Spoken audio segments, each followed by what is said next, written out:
Okay, in this video, we'll be discussing the social and cultural environment. And well, let's start off with an important concept called high and low context cultures. So basically, what this means is that some cultures are high context and others are low context. So let's take a look at what high context means first, and then we'll look at what low context means second. So what do we mean by high context? Basically, it means that when people engage in conversations or interactions, the contextual information or the background or the situation in which a business relationship is taking place or an interaction is taking place is crucial. So information resides not only in the verbal communications between two parties, but also on nonverbal cues, such as body language, such as facial expressions, such as the contextual background that a person may be in, or in which the dialogue or interaction may be taking place. So there's a greater emphasis on the background of the interaction that's taking place, or on a person, on the values, on social status, on social hierarchy, more reputation, where the person comes from.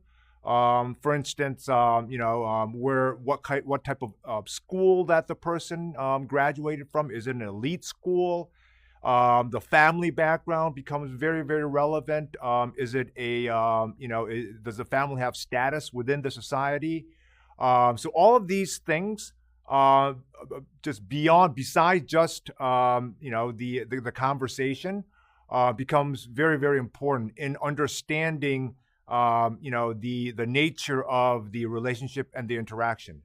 So there's less emphasis on legal paperwork and more focus on trust, on personal reputation, and on relationships. So some of the countries, I've given you just some of the examples.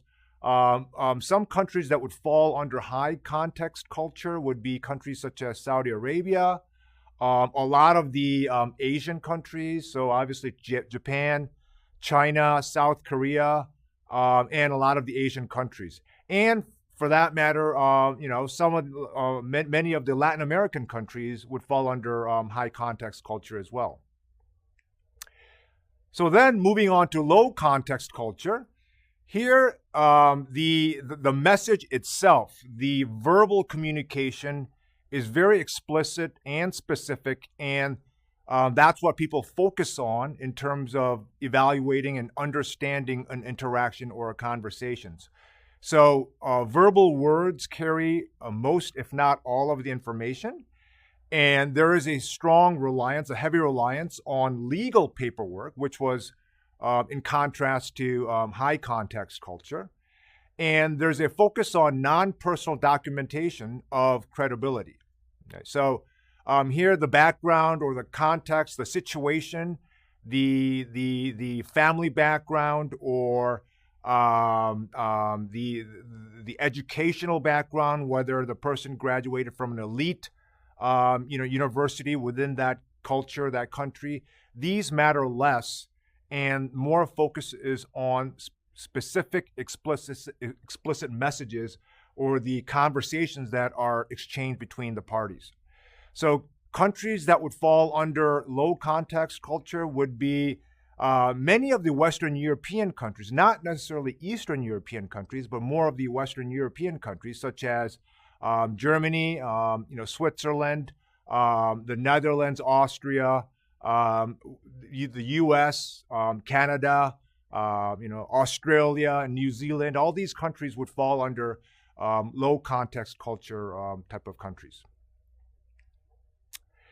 Now let's move on to a very important concept, which I hope to cover through a couple of slides. And it's called the Hofstede's Cultural Dimensions Theory. And Hofstede was a very influential, anthropologist, and he made a significant contribution to global and international marketing, to cross-cultural communications. And a lot of the stuff that he developed, we are using today to understand the different cultures in different parts of the world and how that affects marketing communications, cross-cultural negotiations, and so forth. So Hofstede, when he first started out, he started out with dividing, countries or cultures into 4 dimensions. He initially started out with 4 dimensions, and then he moved on from 4 to 5 dimensions, and then from 5 to 6 dimensions. So let's first take a look at what these 4 dimensions are when he first started out. So the 4 dimensions that define Hofstede's cultural dimensions theory. The first one, it doesn't necessarily have to be in this order, but is power distance orientation. The second one is uncertainty avoidance. And then the third one is masculinity, femininity. And then the fourth one is individualism versus collectivism. So let's briefly discuss what each of these mean. So if we start out with power distance orientation, basically he said that some countries, some cultures have high power distance orientation and others have low power distance orientation. So a country that has high power distance orientation means that there is social hierarchy, there is income inequality, that there is status inequality. It is not a very egalitarian society, and people in such societies, in power distance oriented societies, readily accept that. They don't necessarily view that as an evil thing or a bad thing. So they kind of naturally accept the fact that, there is hierarchy within a society, and some people have more power, some people have less power, and, they go about their own business and dealing with it. So a company that would operate in a high power distance orientation means that there would be great, distance and authority differences between the level of authority differences between a boss and a subordinate. So the playing field is not level at all. It's more of an order and taking that order type of relationship.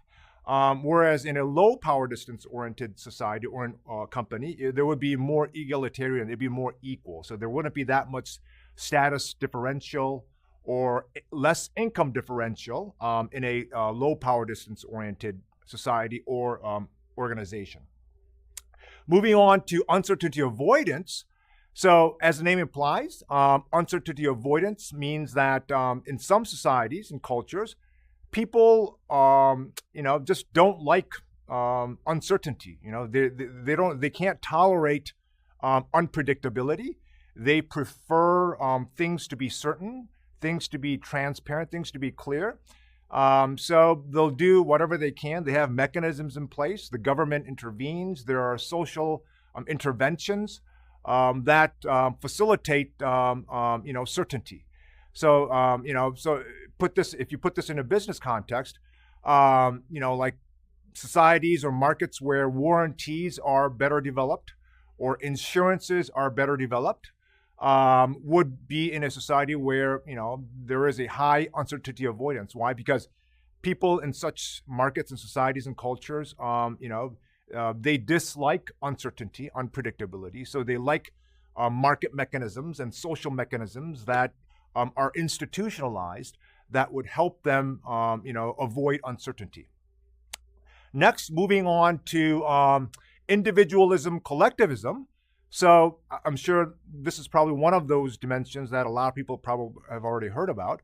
But in an individualistic oriented society or culture, this is where the individual matters. So the individual is granted, a lot of autonomy, a lot of empowerment, and the focus is on the individual as opposed to a group or a collective.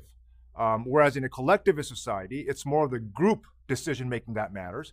Why? Because my identity, an individual's identity, is defined not by who that person is, but by which group that person belongs to.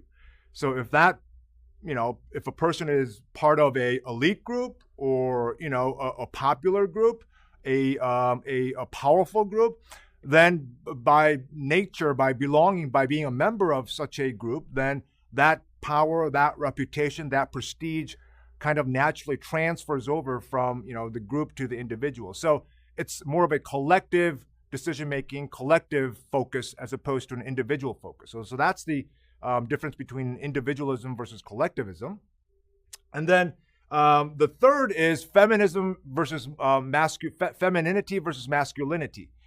So as you can see by the nature of the terminology, a society that's more masculine is where there are clear gender role differences. So men are, supposed to go out and work, earn money, take care of the family in terms of financial wise. And then the female is, is regarded as someone that stays at home, takes care of the kids, takes care of the family, and so forth. Also, another way to explain the difference is that in a masculinity society, a masculine society, it's more task-oriented. In other words, it's more materialistic. In other words, accumulating wealth becomes more important as opposed to interactions, as opposed to relationships, as opposed to quality of life.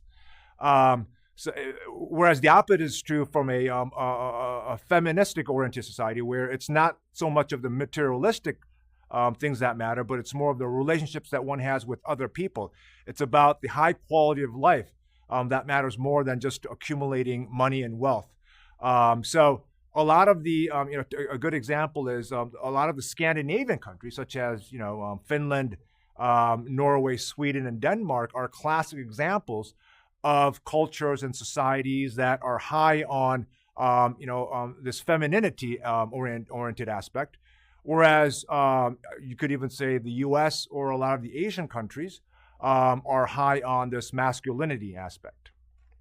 So that was, these are the four, dimensions that Hofstede started out with. And then later on, he added one more dimension, the fifth dimension, which is time orientation. So is it long-term orientation versus short-term orientation? So some societies have a longer time horizon. They have a longer, view towards time, and take a long-term orientation towards life, towards matters, towards, relationships and so forth. Whereas other societies are more short-term oriented. They don't like waiting. They don't have the patience. They prefer instant gratification, and so forth. So, so that was the fifth dimension. And then where we are right now is they added the last sixth dimension. And the sixth dimension is normative repression versus, or restraint versus indulgence, I should say. Restraint versus indulgence. So some societies and cultures, they like to restrain themselves. In other words, as opposed to just going all out and enjoying life and indulging, they put limits on what should be done. So there's strong social norms that people readily accept and just believe that that's the way that life should be lived. They're more frugal. They're able to pull back on impulses, and they look at, living life in a very restrained manner. Whereas in other societies, it's not, so much about restraining oneself, but it's about enjoying oneself. It's about satisfaction. So indulging in life is considered a virtue. And people support these type of activities. So these six dimensions we started out with 4, and then went to 5, and then went to 6. So the reason why Hofstede's cultural dimensions theory is popular and is important is because different parts of the world show different aspects. You can sort of predict how marketing and communication, advertisings will work, or how different promotional strategies will work by analyzing the countries according to these 6 dimensions. So this slide, again, just shows you that these are the 6 dimensions. Okay, so now let's move on to another relevant concept called self-reference criterion. and how this impacts how companies, when they go global, when they launch products or services in a foreign country, how they can fall into some traps. So basically, what a self-reference criterion is it's an unconscious reference. It's an unconscious reference to one's own cultural values. So, in other words, it's kind of like ethnocentrism in a way. It's not exactly ethnocentric, but it's it has some similarity. It bears some similarities to that type of mindset. So, the focus is on yourself, and you believe that other parts of the world will naturally follow through. It'll be very similar to how you define your home market. And this creates cultural myopia, right? Myopia means, a tunnel vision, a very narrow view of things. So it can create this cultural myopia if you subscribe to this self-reference criterion. So what are some of there's 4 steps that one can use to mitigate and reduce cultural myopia. And the first step is define the problem or goal in terms of your home country's cultural traits. So, this is easy to do because, you're going to define the problem or the goal from the perspective of through the lens of your home country's cultural traits. And then the second step is define the problem in terms of host country cultural traits. But at this time, make no value judgments. So then you take the same, task, but rather than, defining it in terms of home country cultural traits, you define it in terms of the host country cultural traits. And then the third is you isolate the SRC influence and examine it, okay?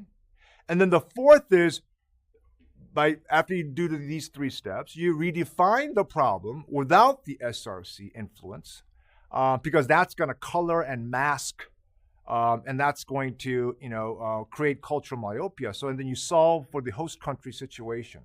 Okay, so I think the best way to explain this may be through an example. And that example is Disney's SRC in France. So Disney, after their success in the US, they tried to open, this, entertainment theme park throughout the world. So they have it in various places of the world, like in Japan, in Tokyo, in Hong Kong. And they also, went into Europe and they opened a Disney in France. So let's just go over step 1.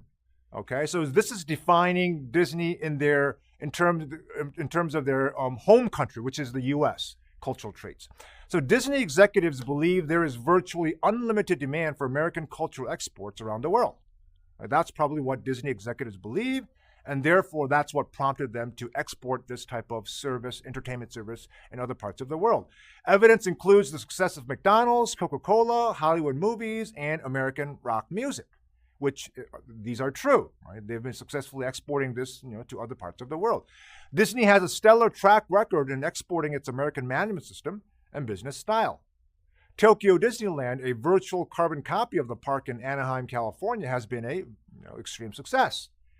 Disney policies prohibit sale or consumption of alcohol inside its theme parks. Okay, so that's defining, Disney from, an American perspective. Number 2, step 2, Europeans in general, and the French in particular, are sensitive about American cultural imperialism, right? So we hear this a lot, right? Americans going into American companies or American ideology, going into other countries, and there's some backlash in terms of from local people in terms of they view it as, cultural imperialism. So consuming wine with the midday meal is a long-established custom and culture in French society. Europeans have their own real castles, and many popular Disney characters come from European folktales. Okay, so this is defining it from the host country, which is from France's perspective. So then step 3 is the significant differences revealed by comparing the findings from steps 1 and 2 suggest strongly that the needs upon which the American and Japanese Disney theme parks were based do not exist in France, right? Because it's so different. A modification of the design is needed for European success. Why? Because once you start comparing the two, step one and step two side by side, then you kind of it becomes very salient and pronounced in terms of the differences between the American model that's been successfully exported in other parts of the world versus what they're trying to do in France and what France has to offer. So step 4 is this would require the design of a theme park that is more in line with or in keeping with French and European cultural norms. All right, so you want to be, be aligned with the French and European cultural norms. That is allowing the French to put their own identity on the park, so that it fits in, and it doesn't go against the social norms or what's readily embraced in the French society. Okay, so this slide shows you, it's a slide about environmental sensitivity, but I guess another way to sort of maybe the label is a little bit inaccurate and could be misleading, but you can change this label from environmental sensitivity to cultural sensitivity. So on this slide here, you have on the y-axis you have product adaptation, right, ranging from low to high. And then on the x-axis, you have environmental sensitivity, or like I said, you could change this to, replace this with cultural sensitivity, and that would range from low to high. So as you can see, we're following a 45 line, sort of a line here, degree angle here, and some products or services are very, sensitive in terms of the environment. Like I said, from cultural sensitivity is high. Whereas other products or services, the cultural sensitivity is rather low. And we have 3 examples of products here: integrated circuits, computers, and food. So, as we probably all know, food is probably one of those products where cultural sensitivity is high. You have to adapt food in order to succeed when you're going overseas. So that's why product adaptation is high, because food is a product category that would fall under high environmental sensitivity. Whereas integrated circuits, these are, parts that go into, computers, or, these are electronic parts, so to speak. Therefore, the cultural sensitivity is very low, whether you're, in France or in Africa or in Asia or here in the US, an integrated circuit is an integrated circuit. There's no really a high need for, adapting this. Why? Because there's very little cultural sensitivity.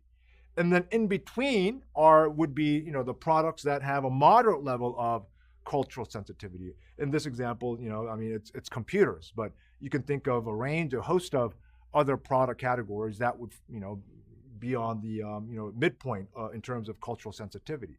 So this slide basically shows you that the greater the cultural sensitivity and the environmental sensitivity a product or service possesses, the greater the need for the product to be adapted to that local market. Okay, so that concludes the social and cultural environment. Now let's move on to political, legal, and regulatory environments. So the political environment, we all know the importance of political environments, right? A company, when they go overseas, they're conducting business in a different country, they're going to be exposed to, and they have to operate under a different political landscape. So there's nothing surprising there. The only, I guess, the trick or the issue is how aware are companies and managers, or how much are they keenly aware of the gravity of the political environment and how it can affect their business operations. So a classic example, it would be Brexit. Because that's a very unstable. It's a very turbulent political environment, which is having a gross impact on on businesses, on foreign companies that are doing business in the UK. So how that evolves can have a significant impact on the future of businesses, companies that want to either stay or exit the UK to do business in Europe. I specifically want to talk about a concept called the CPI, which stands for Corruption Perceptions Index. It's because politics a lot of the times is associated with corruption in many parts of the world, unfortunately still. So how do you define corruption? Well, I mean, there's many ways to define it, but one way is the misuse of public power for private benefit, right? The misuse of public power for private benefit. It could be bribery, extortions, and so forth. The CPI, the Corruption Perceptions Index, currently ranks about 176 countries around the world on a scale from 100 to 0, where 0, the closer a country is to 0, the more corrupt the country is. If you're 0, you're highly corrupt. That's as corrupt as you can get. And then the closer you are to 100, the less corrupt you are, which means that the country is very clean. So it'd be 100. It's almost there's no corruption. It's a very clean country. And just before we go on any further, in the U.S., there was a law that was signed by President Jimmy Carter on December 17th, 1977, and this law is called the Foreign Corrupt Practices Act, FCPA. And basically what this means is that when U.S. companies do business overseas in other parts of the world, it makes it a crime for a U.S. corporation to bribe an official or a foreign government or a political party to obtain or retain business. So although a U.S. company may be doing business in a foreign country, that does not, and even if, bribery or extortion or, threats or corruption is prevalent and is common business practice to the point where you can't get anything done unless you engage in these activities, this law prevents U.S. companies, despite not operating in the U.S., but even if you're operating overseas, to abide by this Foreign Corrupt Practices Act. So you will be held accountable if you engage in this type of corruptive behavior, even if you're doing business overseas. So this slide, this, I guess, global map kind of gives you a bird's eye view of different parts of the world that have different levels of Corruption Perceptions Index. So as you can see, the countries that are green, whether they're light green or darker green, means that they're clean. There's less corruption. And then the countries that are orange or close to dark orange or red are countries where there are significant amounts of corruption. And then countries that are yellow are kind of like moderate level of corruption. So you can see that North America and Australia, New Zealand, and the Scandinavian countries, and Western European countries, I guess with the exception of Spain. I think that's Spain and Italy.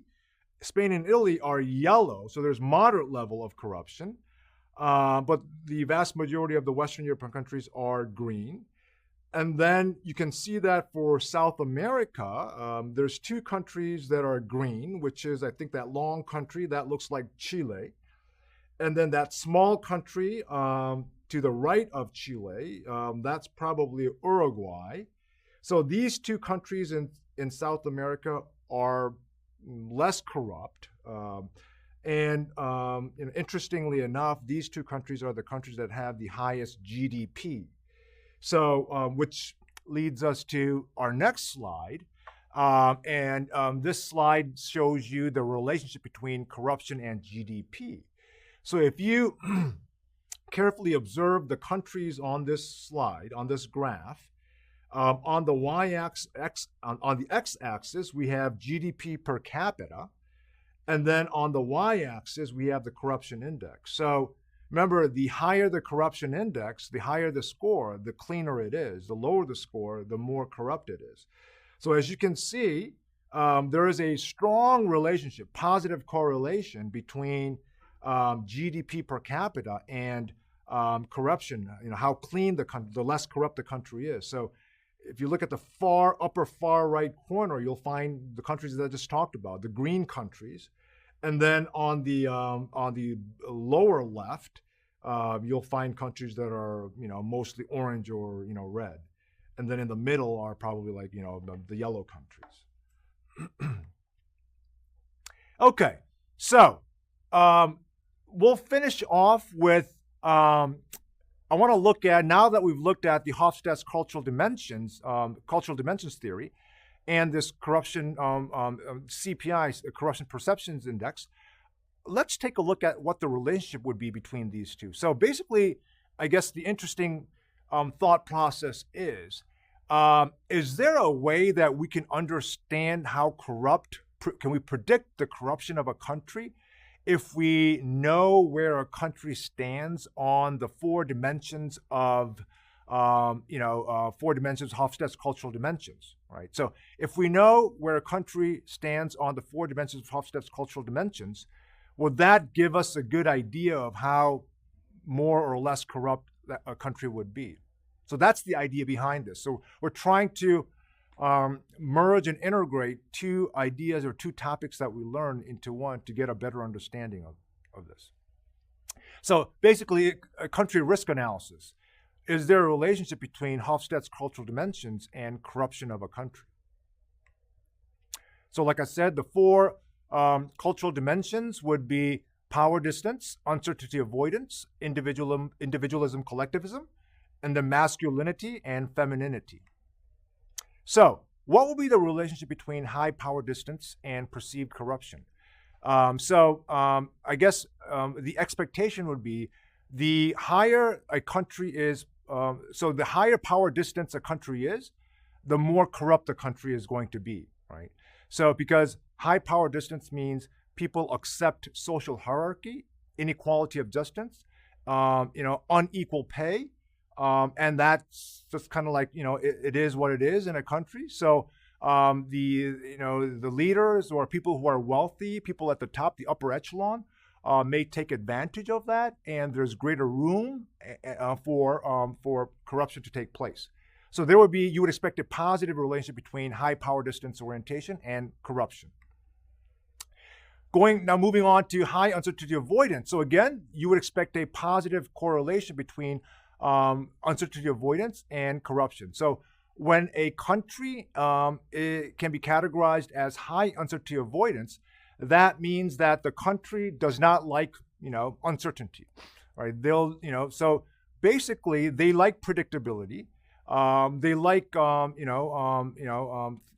they like certainty. So what typically happens in such countries is that there's going to be higher bureaucracy, there's going to be more centralization, there's going to be more government intervention to root out uncertainty, and by being more centralized and being more bureaucratic, there is the likelihood for more governmental power at people at the top, which can eventually lead to more corruption. High masculinity and perceived corruption, again, you would expect a positive correlation. So the greater the society or the country is masculine as opposed to feminine, there's a greater chance that that country is going to be more corrupt. Because, like I said, a country that's masculine, there's going to be greater emphasis on materialism, accumulating wealth, task orientation. Therefore, people may, do whatever they can to accumulate wealth. It's going to be less on, quality of life. There's going to be less empathy, compassionism, but it'll be more cutthroat competition and using whatever means possible to achieve ends. Therefore, there can be more likelihood of corruption in such countries. And then individualism versus collectivism. So if a country is more collectivist, there's going to be a greater likelihood for corruption. Why? Because like I said, if there's high collectivism, that means that a person's identity is determined by the membership to which he or she belongs to. You know, greater loyalty can only be achieved by belonging to certain groups. There can be nepotism. Why? Because the family or the inner group may become very strong and powerful. Therefore, the likelihood of observing corruption may increase. Whereas when there's high individualism, the likelihood that corruption will probably decrease, which is the opposite of collectivism. And then, what will be some of the consequences of corruption? Obviously, high risk rating, lower foreign trade, lower foreign investment, and lower, like we just saw, lower per capita income. Right. So the greater there is in terms of corruption, a lot of these consequences are likely to be observed. And basically, what research has found is that the more power distance a country is or society is, the greater masculinity a society or country possesses, and the greater the country possesses collectivism. So the lower the individualism, which means the opposite of the mirror is the greater the collectivism, the more there is corruption in such a country or society, which then eventually leads to lower foreign investment, lower per capita income, and eventually higher risk rating. So I guess the takeaway, like I said before, is if we can understand where a country falls, in terms of the Hofstede's 4 cultural dimensions, that could be a good indicator or good predictor in terms of understanding where that country would fall under perceived level of corruption.